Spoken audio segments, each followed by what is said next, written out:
الحمد لله رب العالمين والصلاة والسلام على أشرف الأنبياء والمرسلين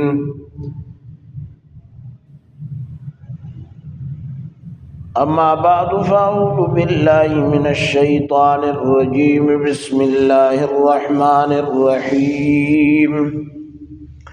قال الله تعالى يرفع الله الذين آمنوا منكم والذين أوتوا العلم درجات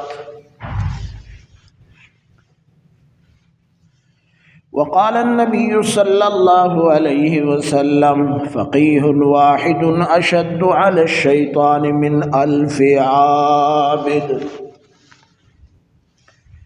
رب اشرح لي صدري ويسر لي أمري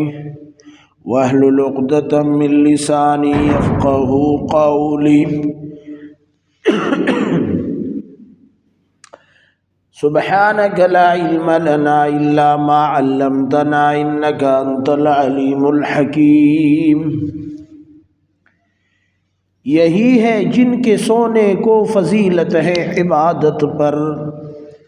یہی ہے جن کے سونے کو فضیلت ہے عبادت پر،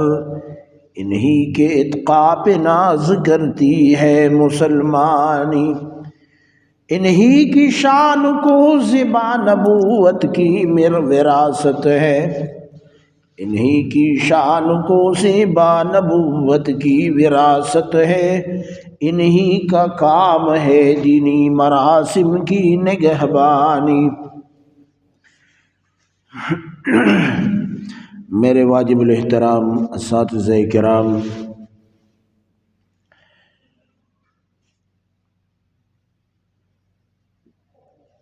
اور عزیز طلبہ ساتھیوں، یہ دنیا تضادات کا مجموعہ ہے، یہاں بلندی ہے تو پستی بھی ہے، گرمی ہے تو سردی بھی، پھول ہے تو کھانٹے بھی ہے، بہار ہے تو خزان بھی ہے، صدق ہے تو کذب بھی ہے، ظالم ہے تو مظلوم بھی ہے، عالم ہے تو جاہل بھی ہے، داعی الی الخیر ہے تو داعی الی الشر بھی ہے۔ غرض اس کی حکمت اور فلسفہ یہ سمجھ میں آتا ہے کہ ایک چیز کی پہچان اور قدر و قیمت اس وقت ہوتی ہے جب اس چیز کی دوسری ضد موجود ہو، جیسے عربی کا محاورہ ہے تعرف الاشیاء باضدادها، اگر دنیا میں غریبی کا وجود نہ ہوتا تو امارت کی قدر کون کرتا، اگر بھوک کا نام و نشان نہ ہوتا تو شکم سیری کی قدر کون کرتا، اگر بیماری نہ ہوتی تو صحت کی حفاظت کون کرتا، اگر جہالت نہ ہوتی تو حصول علم کے لیے انسان مشقت کیوں اٹھاتا۔ پس زمین کی پشت جب جاہلوں سے خالی نہیں تو ضروری ہے کہ علماء بھی موجود ہوں، جب فرعون اور قارون کے وارثوں سے دنیا خالی نہیں ہے تو ضروری ہے کہ انبیاء علیہم السلام کے وارثوں سے بھی یہ بزم جہاں خالی نہ ہو۔ بلکہ میرا دعویٰ ہے کہ دنیا میں کسی چیز کا وجود اتنا ضروری نہیں جتنا علماء کا وجود ضروری ہے۔ آپ کو میرا یہ دعویٰ بہت بڑا معلوم ہوگا، مگر میں دلیل سے یہ ثابت کرتا ہوں کہ اس دنیا کی بقا علماء حق سے مربوط ہے، اگر علماء حق نہ رہے تو دنیا بھی نہ رہے گی۔ اس لیے حدیث پاک میں آتا ہے لا تقوم الساعة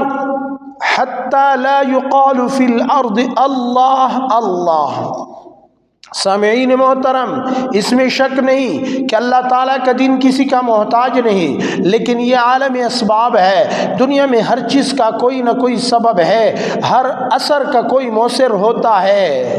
ہر اثر کا کوئی مؤثر ہوتا ہے، تو اسباب کے پیش نظر کہا جا سکتا ہے کہ اگر علماء نہ ہوتے تو انبیاء علیہم السلام کے ورثاء نہ ہوتے،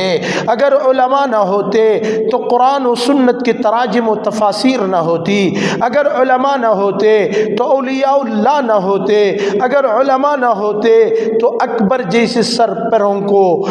دین اکبری کے ایجاد سے کون روکتا۔ سامعین محترم، علماء کا مقام بہت اونچا ہے، علماء کی عظمت قرآن سے ثابت ہے، انما یخشی اللہ من عبادہ العلماء، خدا سے وہ بندے ڈرتے ہیں جو علم رکھتے ہیں۔ دوسری جگہ اللہ فرماتے ہیں یرفع اللہ الذین آمنوا منکم والذین اوتوا العلم درجات۔ ایک اور مقام پر ارشاد ربانی ہے فاسألوا اہل الذکر ان کنتم لا تعلمون۔ علماء کی تعظیم و تکریم کا اللہ اور اس کے سچے رسول اللہ صلی اللہ علیہ وسلم نے حکم دیا ہے۔ کبھی تو آپ صلی اللہ علیہ وسلم نے یوں فرمایا میرے بعد سب سے زیادہ وہ ہوگا جو علم سیکھ کر اسے پھیلائے، کبھی یوں فرمایا فقیہ واحد اشد علی الشیطان من الف عابد۔ معزز سامعین، علماء حق ہر دور میں قربانیاں دی ہے علماء حق نے۔ آپ جانتے ہیں کہ امام اعظم رحمہ اللہ کا جنازہ جیل خانے سے اٹھا۔ امام احمد ابن حنبل رحمہ اللہ کو دیکھیے خلق قرآن کے مسئلے میں آپ رحمہ اللہ پر مصیبتوں کے پہاڑ توڑے گئے، قید تنہائی میں رکھا گیا مگر حق گوئی سے باز نہ آئے۔ پھر آپ بر صغیر پاک و ہند پر نظر ڈالیں، دین اکبری ایجاد ہو رہا ہے، خنزیر اور کتے کی پاکی کا حکم دیا گیا۔ حضرت مجدد الفسانی رحمہ اللہ نے بڑی دلیری کے ساتھ فتنہ اکبری کا مقابلہ کیا۔ جب انگریزوں اور عیسائیوں مشینیوں کا جال بچھایا گیا تو ان کے مقابلے کرنے والے بھی علماء حق تھے جو علماء دیوبند سے کے نام سے مشہور ہے۔ اگر یقین نہیں آتا تو جاؤ مالٹا کی دار و دیوار سے پوچھو شیخ الہند محمود الحسن کون تھے، کراچی اور انڈیا کی جیلوں سے پوچھو سید حسین احمد مدنی کون تھے، میاں والی اور سکر کی جیلوں سے پوچھو سید عطا اللہ شاہ بخاری کون تھے۔ افسوس، صد افسوس، افسوس سے کہنا پڑتا ہے کہ آج ان علماء حق کو بدنام کیا جا رہا ہے، اور آج کل کے بعض نام نہاد مولویوں کی غلط حرکتوں کی وجہ سے بعض لوگ یہ سمجھنے لگے کہ مولویت ایک پیشے کا نام ہے، مولویت لوگوں کے ٹکڑے پر پلنے کا نام ہے، مولویت مالداروں کی چاکری کا نام ہے، مولوی قبروں کی مجاوری اور نذرانوں کے کاروبار کا نام ہے۔ مگر میں علماء حق کی تاریخ کے کردار کی بنا پر ڈانکے کی چوٹ پر کہتا ہوں کہ مولویت نبی کی وراثت کا نام ہے، مولویت پیام نبوت کی دعوت کا نام ہے، مولویت ناموس رسالت اور ناموس صحابہ کی جرت کا نام ہے، مولویت امام اعظم کی فقاہت کا نام ہے، مولویت امام مالک کی جرت کا نام ہے، مولویت امام احمد ابن حنبل کی استقامت کا نام ہے،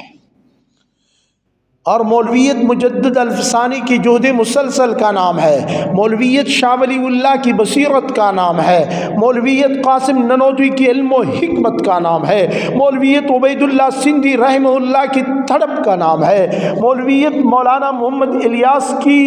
دعوت و تبلیغ کا نام ہے، مولویت مولانا حسین احمد مدنی کی عظمت اور شوق شہادت کا نام ہے، مولویت عطا اللہ شاہ بخاری کی شعلہ بیانی کا نام ہے، مولویت مفتی محمود رحمہ اللہ کی سیاست کا نام ہے، مولویت مفتی شمزائی